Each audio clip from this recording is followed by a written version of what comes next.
Welcome to my channel, Purposeful Play, where I talk about all things early childhood education. I'm Danielle, and today I want to share with you some of my favorite items that I think you should have in your dramatic play center. So let's get started.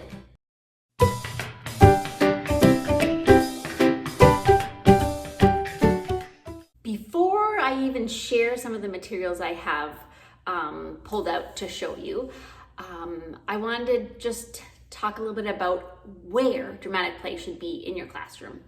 You want to make sure that you're avoiding having it too close to those quiet areas, especially the library, and then also thinking about maybe putting it close to blocks, because in the block center there's a lot of that dramatic play, and so sometimes you can have that sort of cross play between those two centers. So if you could have blocks and dramatic play close together, and also they tend to be both very noisy areas. Another important thing to consider for your dramatic play center is how you organize it. So having baskets or bins to put items into.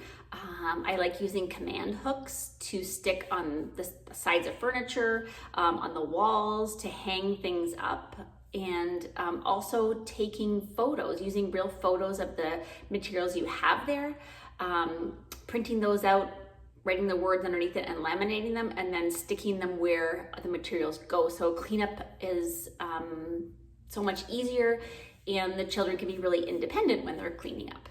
Here's an example of one of the pictures that I had taken. It was just one of the hard hats, and then here's some gloves. So I just lay the things out, I take a picture, and then I'll print it out. And then when we're done, this was for a buildings study, I just take these and I put them in the box with those materials.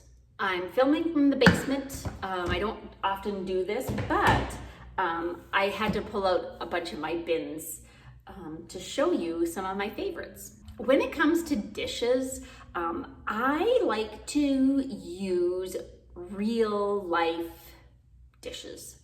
Any kind of kitchen tool, I see if I can find the real thing. So I don't have plastic plates. I have these little glass ones. They're that Corel. They're pretty unbreakable. I've had them for actually many years. I have a couple plates. I have some bowls. I think these are the size that I got. I don't think I got anything bigger or smaller than these ones. But these I picked these up at Goodwill for 99 cents each. I think you can also get them at Walmart. I'm sure the Dollar Tree has something similar. As for the cutlery, I again went to the dollar store, grabbed real cutlery, and then I also bought one of the cutlery, what do you call these? Organizers, I guess, and then they can all go in here just like the children would see in their own kitchen. For pots and pans, if you can find little like small real pots and pans, that would be great. But I found these ones, I think these are from IKEA. So it's got the little fry pan, it's got a top. Oh no, that doesn't go, that's not the top for that. This is the top for the pot. So it has a pot and a pot lid, and then it also has like the strainer.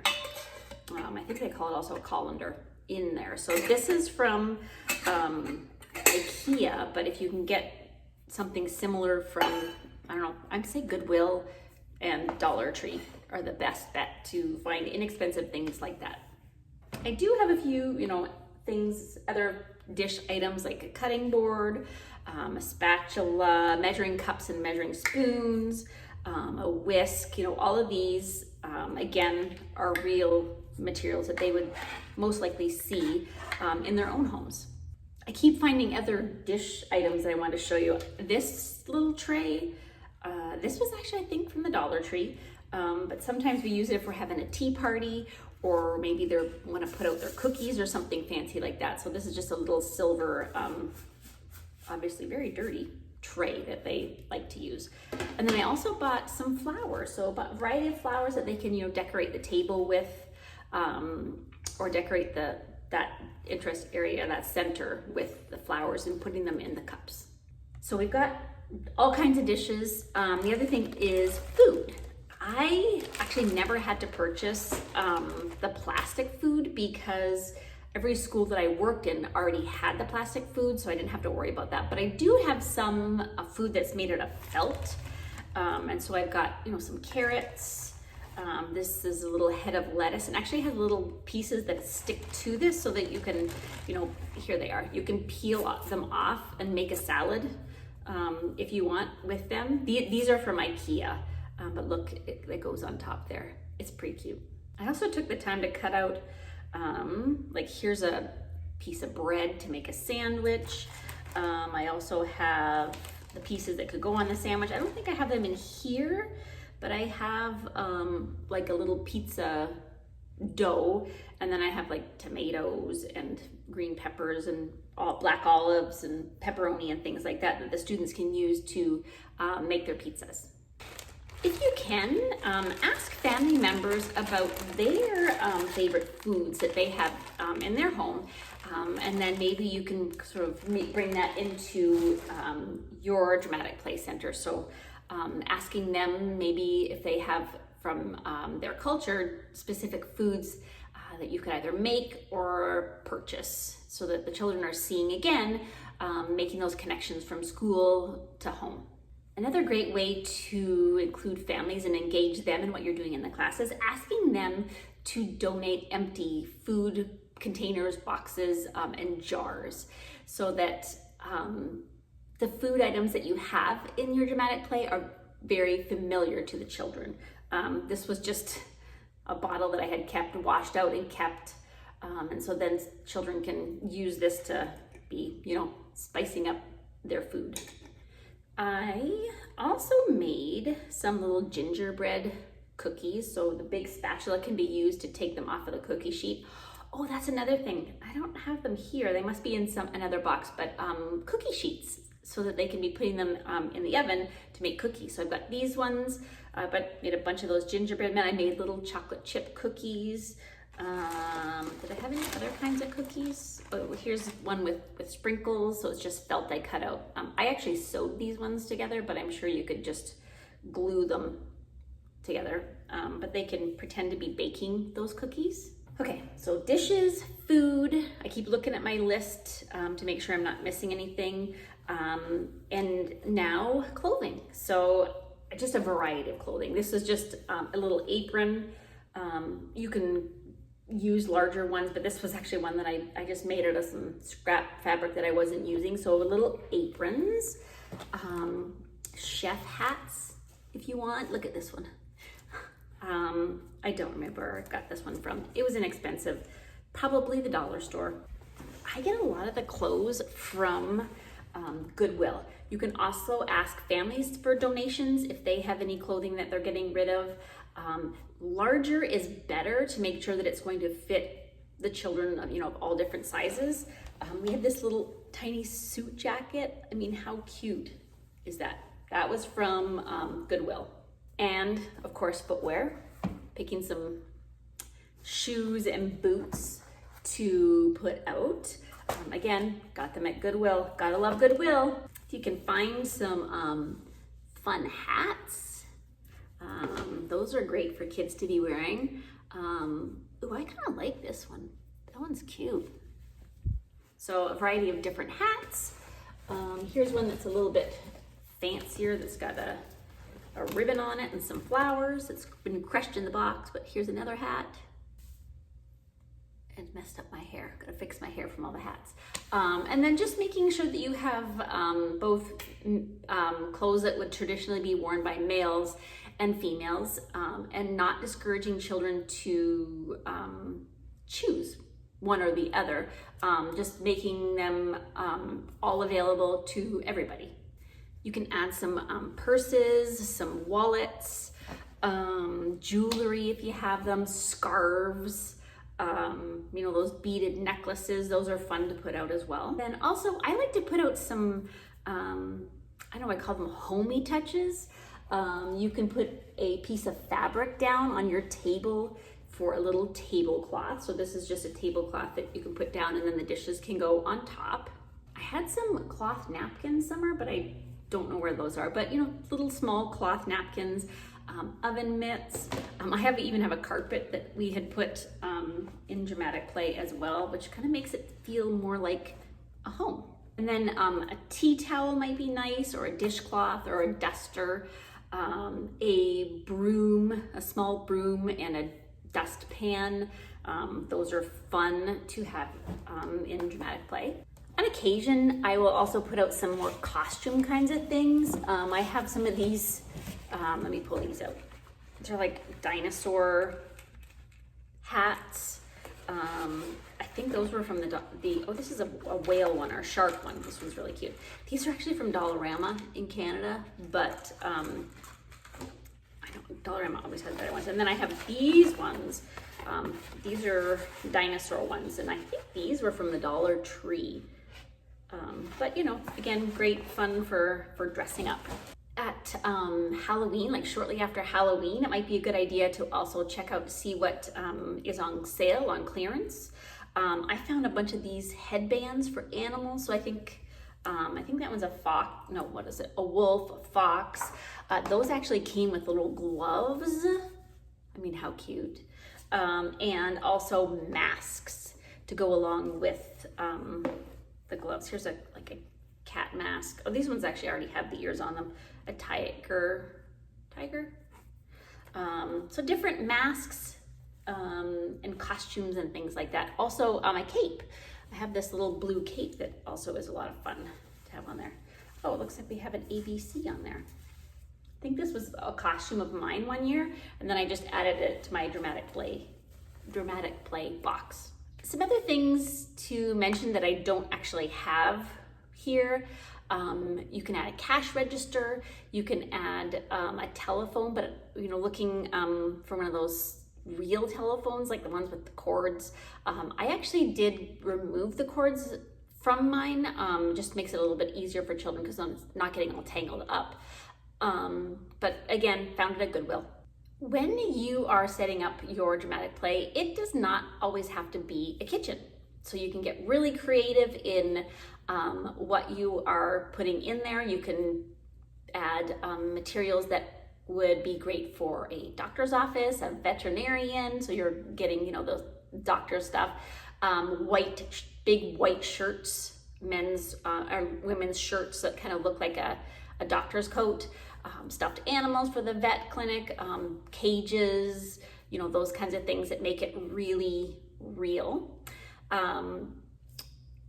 There's so many different ideas for dramatic play. I will put a list of ideas down below, but remembering that if you're changing up dramatic play, and this isn't always the case, but it's fun to have it so that the dramatic play is helping children answer those questions that they have with regards to the study topic. So if you're studying gardening or you're doing a plant study, you could change your dramatic play into a flower shop, which I've done before. So having fake flowers and packets of seeds, and gardening gloves and trowels and watering cans, and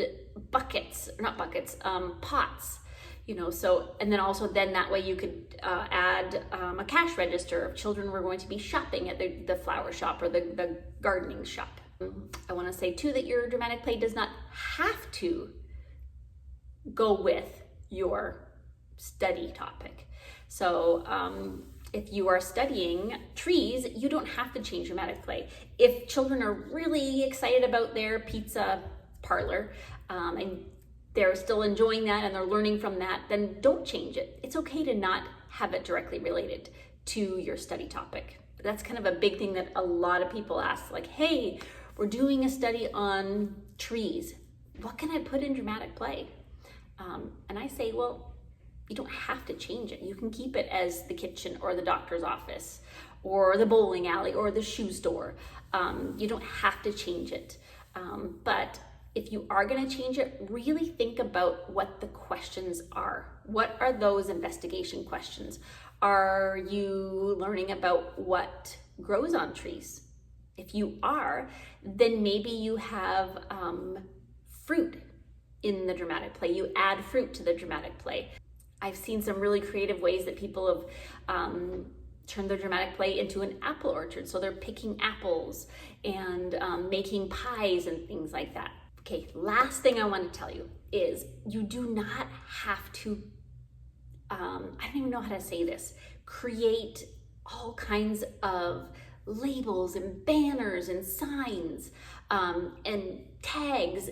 You can have the children make them. If you have, I know I keep going back to the pizza parlor. Let's talk about a pet store. If you have a pet store and you can put out the pets, you can have, wallets and purses and all the materials that you might purchase at a pet store. So collars and cages and food and pets, the cash register and money and all those kinds of things. But have the materials available for the children to make a big sign. What is the pet store called? Have them make it. What about signs for the animals and price tags for the animals? How much does that cost? Have the children make it. It's not something that you have to do. You don't have to buy them Teachers Pay Teachers or whatever, or from teacher stores. Have the children make it themselves, and then it is much more meaningful. It may not seem as pretty and as, I don't know if refined is the right word, but perfect, but having them do it, just think of what they are learning through making their own stuff in there. One more thing I wanted to share, because it was something I'm really proud of making, and have always been a huge hit when we're studying insects, are these little wings. So they're made out of big pieces of felt. Of course, I just cut these shapes out and glued them on. And then there's these elastics here that go over the shoulders, like from behind. And there's also little finger hooks so that the children can pretend like they're flying. So you can have this out and then like with flowers so they can be sipping from the nectar. And then I also made a ladybug set of ladybug wings. Same thing, I have the elastics on the back and then little finger loops in here. These were so easy to make, and I just looked on YouTube or where did I even look? I don't know. I looked on the internet and found some ideas on how to make those. But for myself, I always love making things instead of buying them. I don't know, I guess the making part of it is very enjoyable and relaxing for me, and I love to see how the children react to what I make. Every time I go into my storage room area, I find something else that I want to share that I've put in dramatic play. So this was a mailbox. I can't remember if it was in dramatic play. It could have been, or could have been near like the library area, but it was 2 priority mailboxes, like those when you get at the post office. I taped them together. I covered it with like bulletin board paper, cut a hole here, printed this just off of the internet, and then I have just a hole in the back so that the mail carrier can open it up, take the mail out, and then deliver it to the right children. I forgot other things. Okay, now it's the one last thing. Like I said, you can ask family members to donate materials for your dramatic play. You can ask for things to borrow depending on the study that you're doing. And you can also reach out to your community. Go to the local pizza restaurant and ask to have some menus or pizza boxes. Go to the vet clinic and see if they have any pamphlets on taking care of cats. So using the community, the businesses that are around you to gather those things that you might need for dramatic play. Again, making it as real as possible. Okay, I think that is all. I have a big mess to clean up now, and I'm going to get to it.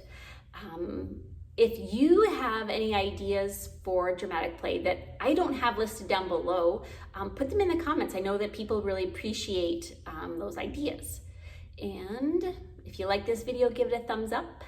Thank you so much for watching and have a happy day.